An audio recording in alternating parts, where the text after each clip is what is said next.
Hello, this is Danny Raymond, the voice behind Ray's Guide. In the last few days, I've seen several videos and reactions to videos on the subject of should you buy Star Citizen in 2022. And I'm going to throw my own somewhat twisted 2 cents in. Now, some folks are going to immediately point out that you don't buy Star Citizen. You pledge to support the crowd-funded project. And I guess in terms of Squadron 42, that is still the case, since there is nothing to buy yet. But when it comes to the persistent universe of Star Citizen, Alpha 3 versions have been out for over 4 years now, and it's time to put that pony on its own 4 hooves, hop on its back, say giddy up, and see for yourself if it's a good enough colt to be worth your money right now. Regardless of the stallion, it will someday be someday. And if the answer is yes, then buy it. Absolutely think of it as a purchase of something you expect that, despite bugs, flaws, and limitations and gaps, is still fun enough now to be worth your money. Treat it as a buy and not a pledge because you will be happier about it. Treat it as a purchase, and some point, hopefully not too far from now, you'll be saying, wow, when I bought this game, it was just having fun flying around Stanton. Now we have Pyro, Nyx, and Odin, and all sorts of new features. This game just keeps getting better and better. While at the exact same time, somebody will be posting on Spectrum, it's been so many years since I pledged, and we still have just Stanton, Pyro, Nyx, and Odin. We're never going to have 100 star systems. See who's happier? The player that bought an incomplete and flawed game in 2022, or the player that pledged towards a vision?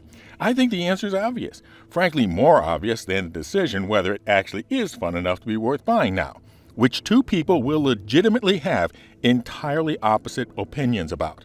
More on that later, though.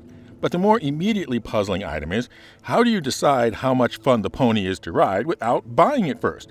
Well, saddle up, partner, because starting today, Star Citizen is having a free fly, which, unlike some things from the CIG marketing department, means exactly what it says. I'm looking at you, Progress Tracker. You get at least a week to play the game without spending a dime on it. Your RSI account is automatically temporarily given a game package to play and a collection of ships covering all the basic early game plays. And if the pony doesn't quite measure up, well, put it back in the stable at the end of the week. There will still be at least 2 more free fly events this year, one for Fleet Week and another for the IAE Expo. But more than any other game on the market right now, Star Citizen needs you to make your own evaluation about whether it is fun enough or not. Not take anyone else's opinion on YouTube or wherever, even mine. And that is specifically because it is an incomplete early access alpha. You see, the eventual vision for Star Citizen is a game with something for everyone. But being incomplete from that vision, it does not yet have something for everyone. For example, mining. Compared to other space games, Star Citizen has a remarkably deep mining system with different locations, different need for search, a need to search for the right kind of deposits you want, different types of mining crap, different heads, different attachments, different refining processes, and an actual mining mechanic that requires attention and reaction that can have negative consequences if done wrong. I must say that when I have to crack a rock with a very narrow green zone, I'm on the edge of my seat, even though it is far from the first time I've done so. Now, somebody else, though, will look at that exact same mining mechanics and say, huh? You're shooting at a rock. To which I guess you can point out that the rocks can kill you, but you ultimately just have to accept if mining just isn't their thing. Their thing in Star Citizen might be something else, like salvaging components from wrecks. You see the problem? And then there is the whole question of how well will Star Citizen run on their system. We have a number of rules of thumb about which systems will run stable and smooth. Have at least 16 gigs of memory, preferably 32. Have the game loaded on an SSD, for example. But there seems to be plenty of exceptions both ways. Systems that seem to be too weak that do well, and others that should be fine but aren't. How to be sure? Well, Free Fly Week. That's why these free fly events are so essential to those on the sidelines, because honestly, still staying on the sidelines may be exactly the right decision for them. Or maybe the threshold for fun has been crossed for them.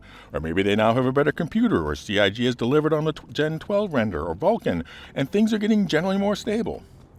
But what about the controversy? Honestly, that's the reason why I am emphasizing treating this as a buying decision. You are buying a game today, and not a company. You are buying fun today. Getting wrapped up in the rest is optional. For example, I'm also interested in Starfield. But does that mean I have to follow every bit of internal politics and external leaks about Bethesda and how they are managing the project and whether it will make its promised delivery or whatever?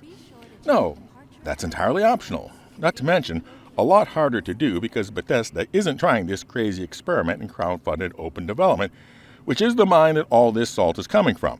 But I will point out, for reference, that Bethesda has said that the very first planning on Starfield began in 2004. A trademark for the name was filed in 2013, and they fully committed staff to completing it in 2015.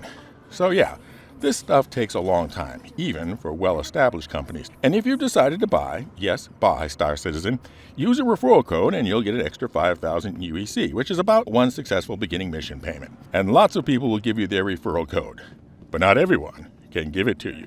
Like this. Referral code star Charlie Papa Golf 65 November Papa Lima.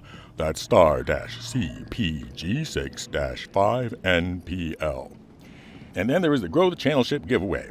As of recording, we are at 29% of the membership goal and approaching 50% of the subscriber goal to give away the winner's choice of the Anvil Liberator shipping ship for shipping your ships, or the Misk Odyssey long duration exploration carrier. And if the winner is a member, they get both of the ships, not just one. Members are entered automatically. Everyone else, just be a subscriber and comment with the secret word. And the secret word is any name for the animal that I compared the game to. Fly safe, keep it real, and I'll see you in the verse. This is Daniel Raymond for Ray's Guide.